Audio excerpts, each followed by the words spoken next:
Banat, Banat, Banjoy. These are Lahiri Mahasaya's words. Let me read out the passage referring to this from autobiography. Swami Smaranananda Giri, the saint with two bodies, said these words to Guruji's father when Guruji and his father visited Smaranananda Giri at Calcutta. Smaranananda Giri says, Bhagavati, what are you doing about yourself? Don't you see your son racing to the infinite? You recall how often our blessed Guru used to say, Banat, Banat, Banjoy. So keep up Kriya Yoga ceaselessly and reach the divine portals quickly. Then in the footnote it says, Banat, Banat, Banjoy is one of Lahiri Mahasaya's favorite remarks, with which he would encourage his devotees to persevere in meditation. It is literally making, one day made. Making, one day made. One may freely translate the thought as striving, one day behold the divine goal. So striving, one day behold the divine goal. Perseverance, striving. Then I looked up the dictionary to find the meaning of perseverance. It says, continue in spite of difficulty. Continue steadily. Hold on. Persist. Die hard. Continue in spite of difficulty. It sounds rather harsh. Isn't it so? We have to continue in spite of difficulty. A burden to carry. That's the literal meaning from the dictionary. But I think it is a little more friendly, the word perseverance, if we understand it in a different context. Differently, I would say that perseverance means building the foundation. Perseverance brings lessons to learn. Perseverance implies a process of growing and learning. Perseverance requires sacrifice of immediate gratification. Perseverance strengthens the muscles of patience and endurance. Perseverance is progress, since effort is progress. Perseverance assures results yet to be. If we understand perseverance like this, definitely it's little more friendly rather than continue in spite of difficulty. Now, we'll take up this one by one. The meaning of perseverance seen in this light. Perseverance means building the foundation. The best example I can share with you is that of the Chinese bamboo tree. The seed is planted, watered, and fertilized. But for 4 years, nothing comes out of the ground. For 4 years, the farmer has to go on nurture it. Nothing is seen. But after 4 years, it comes out. But in the next 6 weeks, it grows to 90 feet. 90, not 19. 90 feet in 6 weeks. 4 years there was no growth. Does it mean that the first 4 years were useless? No. The plant has experienced tremendous development in its root system, so that after 4th year, in 6 weeks when it grew 90 feet, it could stand sturdy, stable. So that was required, that foundation was required, so that it can hold this 90 feet tall bamboo. But the farmer has to persevere in spite of lack of results. Same thing with us in all our efforts. Another mundane example. Suppose you want to break a boulder, a stone. Hit with a hammer, nothing happens.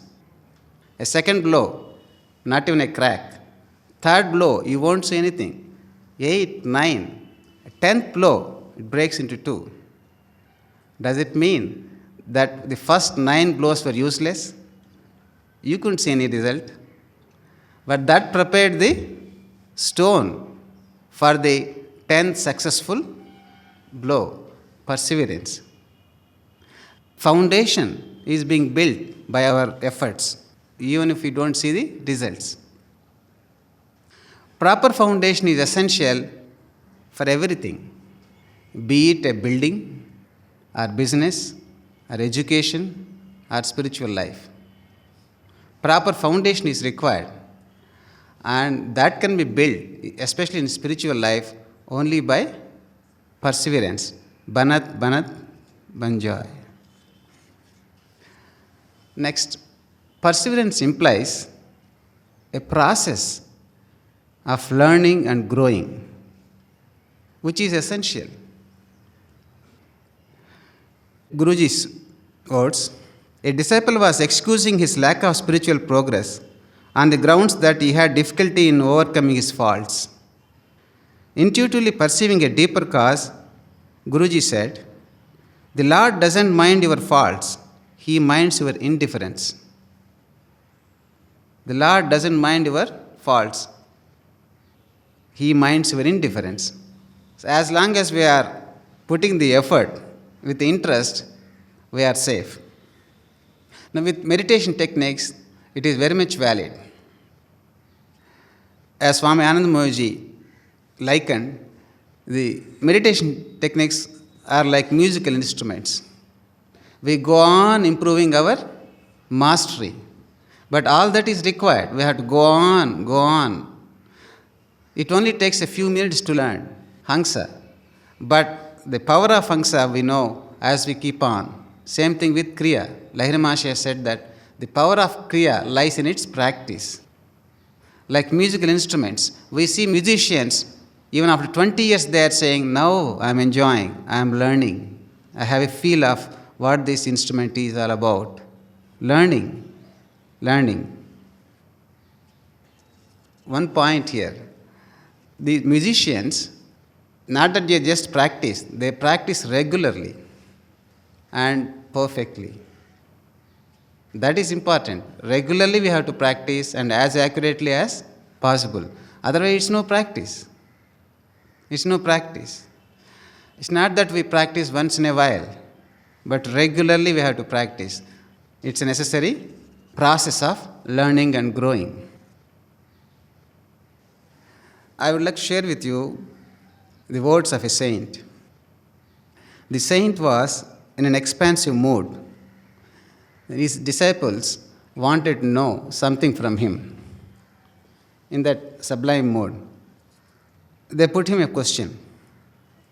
Master, please tell us the stages you have gone through in your quest for the divine. What are the stages you had gone through?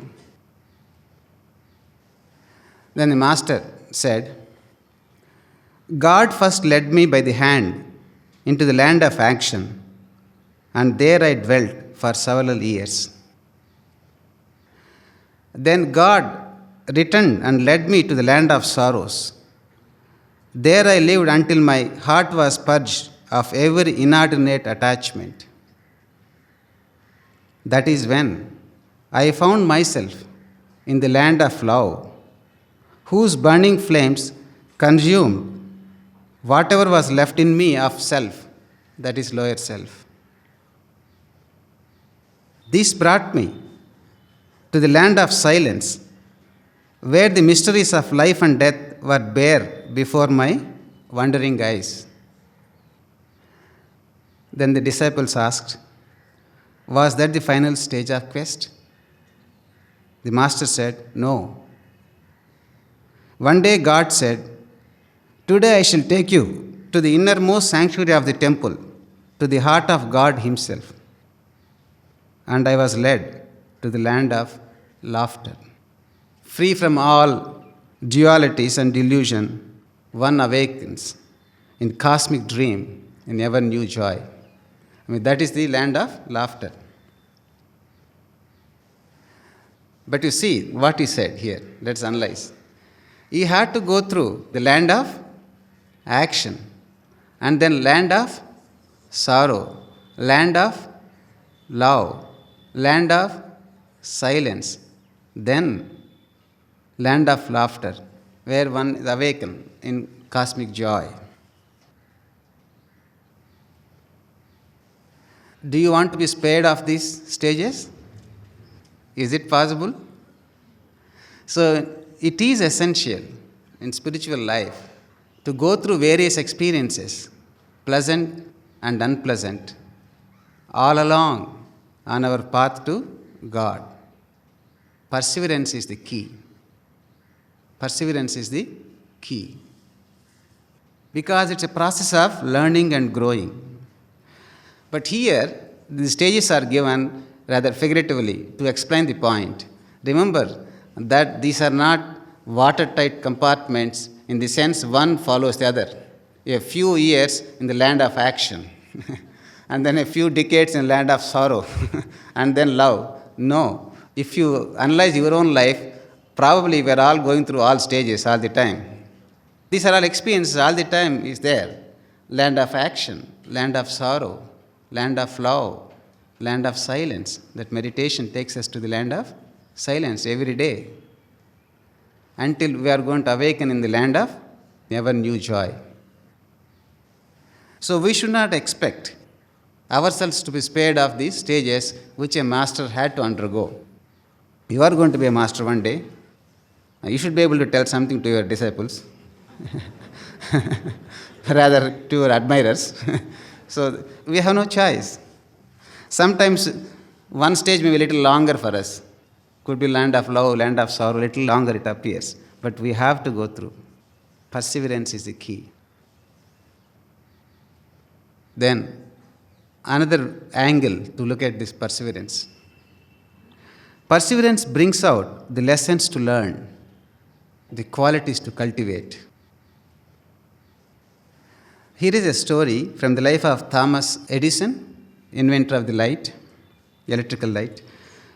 Two dejected assistants of Thomas Edison said, "We have just completed our 700th experiment and still we don't have the answer. We have failed." 700 experiments they made, no answer, they failed once again. Edison replied, "No, my friends, you haven't failed. It is just that we know more about this subject than anyone else, than anyone else alive. And we are closer to finding the answer because now we know 700 things not to do." Don't call it a mistake, call it an education. 700 may sound a little too much, but one thing I can tell from my own experience, if I recall, there is hardly anything I learnt in my life without making a mistake. And when I learned something out of a mistake, that is much more lasting, probably because of the pain I suffered, I had to undergo. So when there is a mistake, either in my actions or behavior, yes, there is pain, but still it's all right. But the suffering comes when I repeat a mistake. That means I'm not learning. So making mistakes, we should not worry. Because after all, a man of action can make mistakes. Isn't it so? Only a man of action makes mistakes, and we're all men of actions. So that's all right. But as long as we are learning and not repeating. So perseverance again is the key. Go on. Learn, go on. Learn, go on. Here is the story of another young man who wanted to find God. And he came to a master and put a question. "Sir, how long it is likely to take me to attain enlightenment? Because before you start your training, the terms and conditions should be clear." So So, sir, tell me, how long it's likely to take for me to attain enlightenment? Said the master, 10 years. The young man was shocked. So long? 10 years. And the master said, no, that's a mistake. It will take you 20 years. The young man put another question. Why did you double the figure for me? Then the master replied, oh, come to think of it, in your case, it will probably 30. There is a moral to learn for us. Some people will never learn anything because they grasp everything too soon. If we are trying to grasp things too soon, we will never learn. And what are we trying to grasp here? God realization? And how serious it is, how difficult it is, Brahma Jnana. And are we going to learn it so soon? Do you want? Then we will never be able to learn. We may never be able to learn if we are in a hurry. It's only bit by bit, little by little. That's the only way to learn. That's the only way to progress. You call it perseverance and be discouraged, or call it's a necessary process of learning and proceed further. Otherwise, we will never be able to learn. The moral continues. Wisdom, after all, is not a station you arrive at, but a manner of traveling. If you travel too fast, you will miss the scenery. Meaning, wisdom, God realization, what we want, is not a destination. Remember, it's not one destination where we are going to one day. But it's a process. It's a process. Slowly, slowly we get there. It's a process. I'll explain it some other way. Once Bhavananji, he made a very interesting statement. He said, seeking God means expressing God. Seeking God means expressing God. To me, this summarizes the entire sadhana, spiritual discipline we should go through. Seeking God means expressing God. Okay. Aham Brahmasmi, meaning I am God. And that's what I want to realize. If I am God, I should have all the qualities of God. This is what I want to realize. I have to manifest all the qualities. And what are the qualities of God? Love, joy, wisdom, even-mindedness, compassion, forgiveness, etc. And if I analyze, I don't have these qualities in me. I don't have these qualities in sufficient quantities. Then, do I get these qualities when I become God? Or I become God when I cultivate these qualities? Did you get my question? What is the answer? Yes, it's not that I get these qualities when I become God. Sadhana means cultivating these qualities. What does it mean? Expressing God. If I want to be God, I have to express God. That is the meaning of this story. Wisdom is not a destination to arrive at suddenly one day.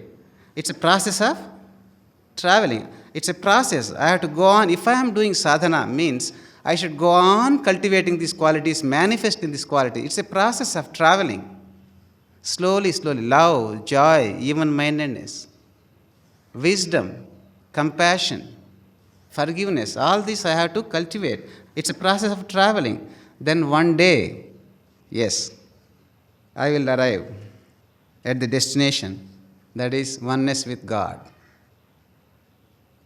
So perseverance brings lessons to learn in spiritual life, qualities to learn. So the progress is incremental, maybe even spiral. Bit by bit, progress is there. We go on improving. Next aspect of perseverance. Perseverance strengthens the muscles of patience and endurance. Perseverance strengthens the muscles of patience and endurance. Napoleon Hill, the author of that good book, Think and Grow Rich, he wrote, "The strongest oak tree of the forest is not the one that is protected from the storm and hidden from the sun. It is the one that stands in the open, where it is compelled to struggle for its existence against the winds and the rains and the scorching sun." That's how the oak tree goes, tall and lives long. Not the one which was protected in a greenhouse, but the one which has weathered all the storms. Same thing, we can't expect our lives to be so sheltered, free from all troubles and problems, and then attain God. It's only by going through all the tests. So endurance is required. Next, with endurance comes patience. The patience is required. If that is not there, it's difficult to digest the words Banat, Banat, Banjoy. But patience, in the modern world, it has a different meaning. Say some 30, 40 years back, it was different. Even in my own life, I saw. We used to depend on newspapers and radio news, and something happened. We would read the news next day and get the news. But today it's not like that. Let's say if there is some football match or cricket match between some two countries, in England versus Australia. Can I wait till tomorrow? What's happening? I cannot. I don't have patience. 20 years back, 30 years back, I was just waiting for the next day morning to know what's happened the previous day. But now, all the time, 24-hour news channel, break news, this, that. And now that we don't have to go to newspaper or TV to break news. We can pull out our cell, break news. I don't have patience to wait till the evening to know what's happening right away. So slowly, it's affecting. And even our lifestyle has changed. Now in the kitchen, for instance, instant coffee, instant idli, instant gulab jamun, mix, Whereas my mother, when she was planning idli, it's one day. If she didn't make the previous day, I can't have idli next. She couldn't have prepared idli. Overnight it has to ferment, all that has to happen to have idli next day. It's a planning. But I can't wait. Instant idli mix available. All the time. Where is the patience? Now we are living, instant coffee, instant teas. Similarly, in the same vein, I want instant samadhi. Here I am. Here I am. 1 hour meditation. So I need, instant samadhi. Because 1 hour. It's a different meaning now, patience. I don't know what will happen to the next generation. The principles are eternal. The environment may be changing, but the principles are eternal. A saint said, devotion without faith is not effective. No one can say that I have devotion without faith. Now I would like to stretch it a little bit. I would say, devotion without faith, faith without surrender, surrender without patience are not effective. Even devotion is not effective if you don't have the patience. So devotion, faith, surrender, patience, they go together. Can we say, God, I have faith in you. I surrender to you. Please do whatever you like before next weekend. Can we say that? When you surrender, which is so important, it should be unconditional, not just time limits, because something is happening before next weekend. So patience. So perseverance. If you are persevering with that faith, that it strengthens our endurance and patience. And we can't say that we are really persevering if we don't have the muscles of endurance and patience. Next, perseverance requires sacrifice of immediate gratifications, immediate sense gratifications otherwise. In Bhagavad Gita, very first chapter, slokas 28, 29, 30, Guruji gave a very interesting analogy. Farmer, before planting the seeds, he has to till the ground. The ground is green, lush green, with all weeds, this, that, etc. And looking very nice. But if he tills and the weeds are gone, looks barren. Even after putting the seeds, it may be a long time, weeks before anything comes out and becomes once again green. But that unsightly, barren land, one has to bear with that for some time. That means immediate gratification may not be there, but that's the only way you go to the harvest. It may look barren for some time, but things are happening. So we have to go through barren patches of life. With our effort, with faith, perseverance, we will get there. We have to go on with our practices. Yes, it is effort, work. But the effort ceases and the result is getting accumulated. That is there. So let us not be concerned about our spiritual practices. It's so much more easy to sit before a TV. It doesn't take any effort. Just surrender yourself. 2 hours is gone. The main thing is this. We have to learn to deal with failures. No one else in this world faces as many failures as a meditator faces. Isn't it true? Because now and then successes are there, but meditation, sometimes it's just failure, occasional here and there.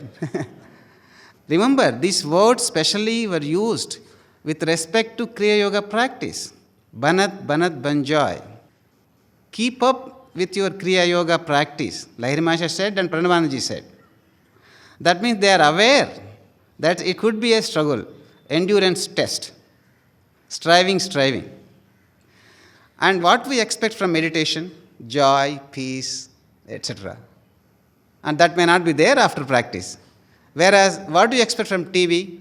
Some news, that is there. 1 hour is spent before TV, you get what you wanted. But you may not get from meditation. That is subconsciously working. But Banat, banjoy.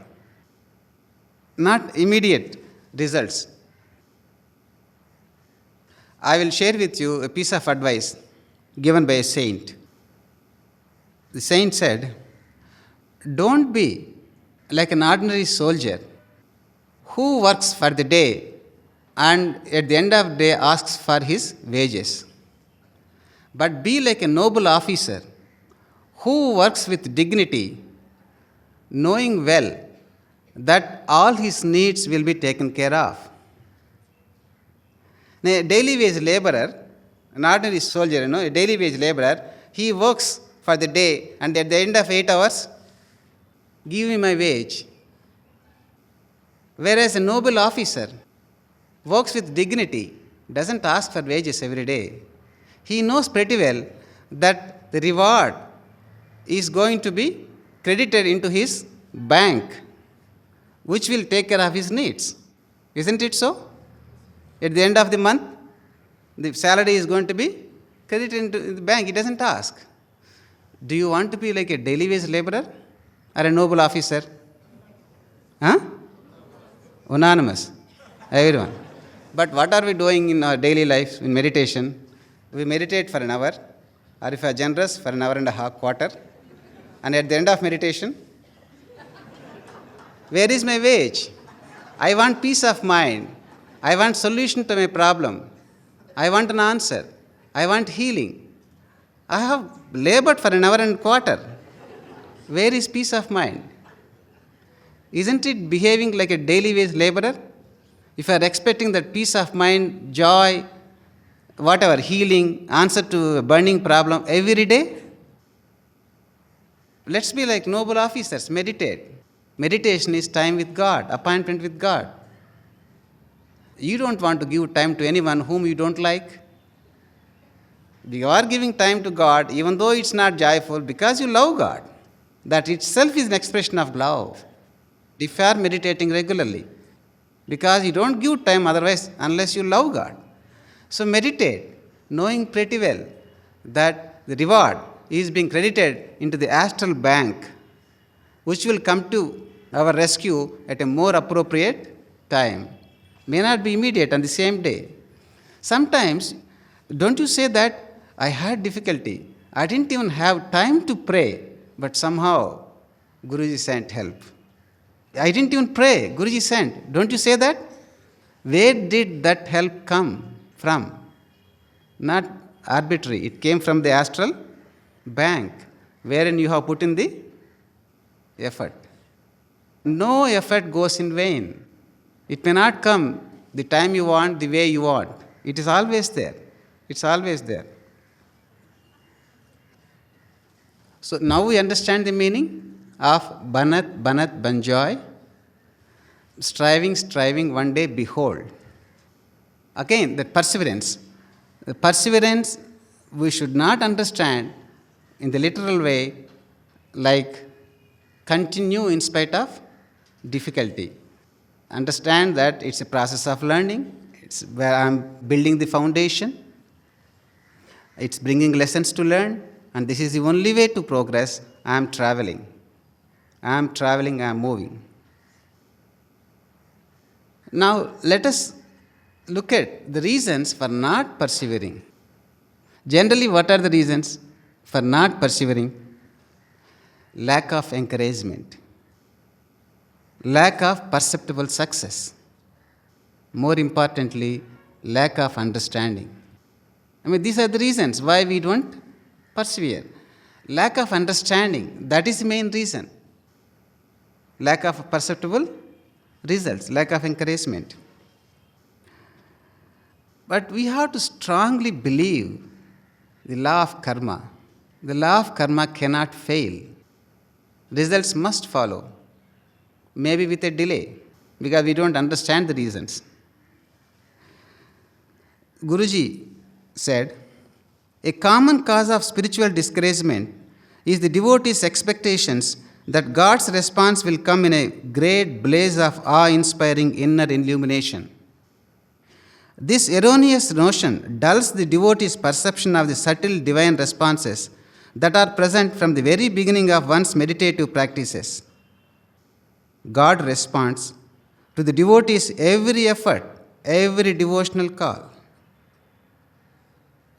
God responds to the devotee's every effort, every devotional call. Even as a novice, you will realize this in your seeking if you learn to recognize Him as the quiet inner peace that steals over your consciousness. This peace is the first proof of God's presence within. You will know it is He who has guided and inspired you to some right decision in your life. You will feel His strength empowering you to overcome bad habits and nurture spiritual qualities. You will know Him as the ever-increasing joy and love that surges deep within, overflowing into your everyday life and relationships. But if you are expecting that awe-inspiring inner illumination, we are missing these subtle results. But that is there. In fact, on the other hand, even people who keep complaining that they are not progressing spiritually, in the same sitting, devotees say that, now I am a better person. I am a little more peaceful. My relationship with my family members, they are improving. At the same time, they say, spiritually, I am not progressing. That's lack of proper understanding. We are progressing. Spiritual progress. That is the problem. What is meant by spiritual progress?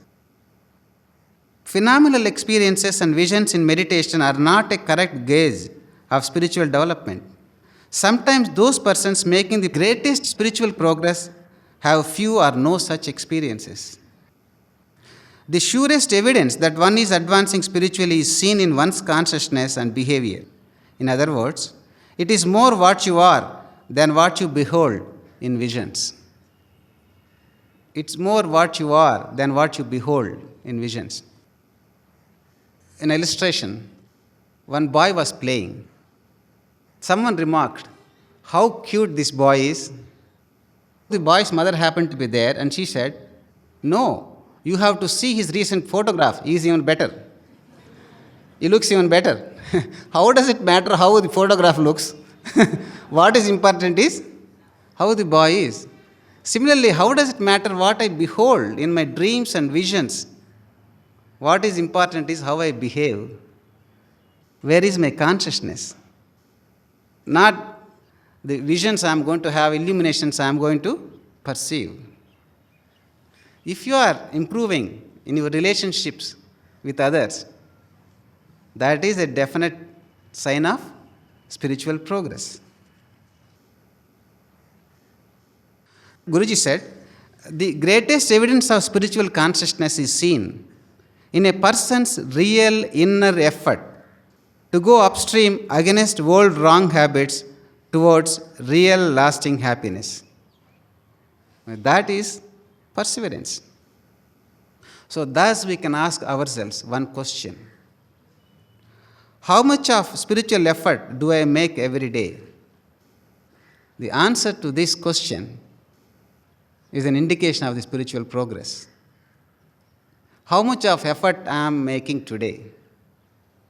The answer to this question gives a measure of your spiritual progress. Once Jnanamataji wrote to Guruji, "We differ only in degree, not in kind." Isn't it highest truth? That is it. Guruji said that the only difference between you and me is that Yogananda made the effort. Banat, Banat, Banjoy. Saints are not made of any different material. A saint is a sinner who never gave up. Banat, Banat, Banjoy. Let's not give up. Let us keeping on, and let us do our best to do our best. That is important. Are we doing our best to do our best? One thing we can be very sure of, Swami Sri Yukteswarji said, everything in future will improve if you are making a spiritual effort now. Everything refers to one thing: persevere, effort. See, evolution is gradual, subtle. We are evolving, but it's gradual and subtle. It is said that it takes 1 million years of disease-free moral living for a human being to express cosmic consciousness. 1 million years. And now you are talking about spiritual progress over 5 years of meditation. I mean, how much you can see that whether I am progressing. Although we are hastening it by the practice of Kriya Yoga, definitely we are progressing. The scale is too vast. And it's like a train going in a tunnel. Imagine a train going in a tunnel. If there are no lights in the tunnel, you open your eyes and see, you have no idea what you are doing, whether the train is moving at all. There is no reference to see. You have nothing, no bearings. But as long as the train is moving, although you don't perceive that you are progressing, you will get to the end of the tunnel. Here the clue is the train must be moving. It should keep moving. Same thing. It's long distance realization. But still, as long as you are making the effort, that means train is moving, and we will get there. We will see the end of the tunnel. And one more thing. I think this way, God is not a binary system. God is not a binary system. Let me explain what it means. Binary means something which has only two states, like a bulb. Bulb is either glowing or not glowing. There is nothing in between. Or you take a fan. Fan is not a binary system. It starts slow, little higher, medium, and fastest. Fan moves in different speeds. It's like that. Our knowledge of God is not like a binary system. That means today I don't know God, tomorrow I'm going to know God. Or we can't say that this person doesn't know God or that person knows God. It's not that. One knows, one doesn't know, but it is the depth of knowledge. If I don't know God today, tomorrow I cannot know. It's only I had to go on improving, increasing my depth of acquaintance, my depth of knowledge of God. Slowly it moves, and one day click. It will go to that. So God is not a binary system. So that means slowly, gradually, we increase our knowledge. Bhagavan Krishna's words on perseverance. The Lord's promise, the persevering yogi is ultimately victorious. This is from Dhyana Yoga, 6th chapter, Gita. Slokas 37, 38, 39, Guruji's translation. Arjuna said, O Krishna, what happens to a person unsuccessful in yoga? One who has devotedly tried to meditate but has been unable to control himself because his mind kept running away during yoga practice. Does that sound familiar? Guruji also says that when Arjuna is putting a question, imagine that is question being put by a practicing devotee. So it is on our behalf. Arjuna is asking this question. What happens to a person unsuccessful in yoga, one who has devotedly tried to meditate but has been unable to control himself because his mind kept running away during yoga practice? Doesn't the yogi perish like a sundered cloud if he finds not the way to Brahman? Being thus unsheltered in him, steeped in delusion, sidetracked from both paths, the one of God union and one of right activities. Please remove forever all my doubts, O Krishna, for none save thee may banish my uncertainties. And what happens to a person? They practice regularly and keep on making the effort, persevere, but doesn't find God.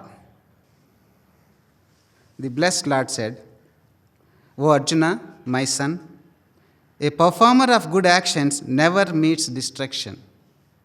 Whether in this world or in the beyond, he falls not into evil plight. A fallen yogi, gaining entry to the world of the virtuous, remains there for many years. Afterward, he is reborn on earth in a good and prosperous home. Or he may reincarnate in a family of enlightened yogis. Verily, a birth like that is much harder to gain on this earth. There, O Arjuna, he recovers the yoga discrimination attained in his former existence and tries more strenuously for spiritual success. Now, is there any need to worry? Are we progressing or not? This is the advice given by Bhagavan Krishna himself. That means no effort goes in vain. We are accumulating. In any case, what are we talking about here? God realization. We are not talking about building a skyscraper or playing a good game of football or making a few crores of rupees. These are things that are limited to one lifetime where we can see material things. We are talking about God realization. But with our effort, with faith, perseverance, we will get there. And it's going, even though we don't see. As long as we are persevering, we are progressing. Nothing goes in vain. I would like to share with you the experience of a devotee. He is an ashramite, living in the ashram. In the ashram, we have, on Thursdays, a long meditation, 5:30 to 9. And other days, evening 5:30 to 7. Initially, he had difficulty to sit that long. Morning 1 hour is fine, evening 1.5 hours is fine, but Thursday, he would sit, but it was finding it difficult. Body would not cooperate, mind is not under control. It was endurance test. But just for the sake of discipline, since everyone else is sitting that long, he would sit. Somehow, it was a struggle. So much so, when Thursday comes, oh, again, Thursday, he was saying, again Thursday. But still, God's grace, he didn't give up. He went on, Thursday after Thursday. The struggle was going on.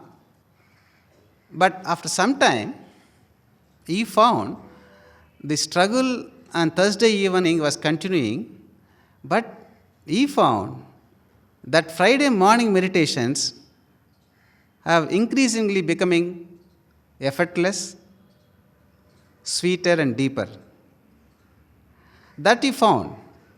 What's happening is, Thursday evening was the effort, Friday morning was the result. Result was not coming as he expected. Is it a good omen?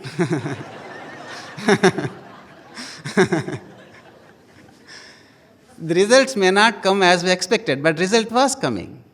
So Thursday evening was the effort. So he would put in the effort, 3.5 hours meditating with others, and after that he would read something and go to bed. After sleep, get up, better meditation. Effortless, deeper and sweeter. Now, I would like to stretch it a little bit. I would like to consider this whole life as Thursday evening. I will go on putting the effort, go on putting the effort, go on putting the effort. Because I am very sure that after my long sleep, at the end of the life, after my long sleep, I will wake up on a Friday morning, a little closer to God, a little dearer to God. And only thing, and I know that this Thursday evening is not a drudgery. There are so many joys all along. So that is what I have decided. Let the entire life be a Thursday evening, because I am assured of a Friday morning. Do I have any companions? Any companions? Yes. Yes. So we will travel together. And know that we are not alone. Guruji is also traveling with us. And it's not going to be a burden. That much I can assure you. It's a joyous life. All that we should remember is, let me again just read out. Bhagavati, what are you doing about yourself? Don't you see your sun racing to the infinite? You recall how often our blessed Guru used to say, Banat, Banat, Banjoy. So keep up Kriya Yoga ceaselessly and reach the divine portals quickly. Pranavananji was referring to practice of Kriya. Lahiri Mahasaya is referring to practice of meditation. To persevere in meditation. But that is important. Meditation is meaningful only when we are practicing. In tennis, there is a non-playing captain. There are people playing and there is a captain but non-playing captain. And in business I see, what is it? Silent partner or sleeping partner. Active partner and silent partner. But in yoga there is no non-practicing yogi. There is no sleeping yogi. If you are a yogi means you have to practice. And when we do that, definitely we keep moving. Rather, we are racing. Banat, Banat, Banjoy.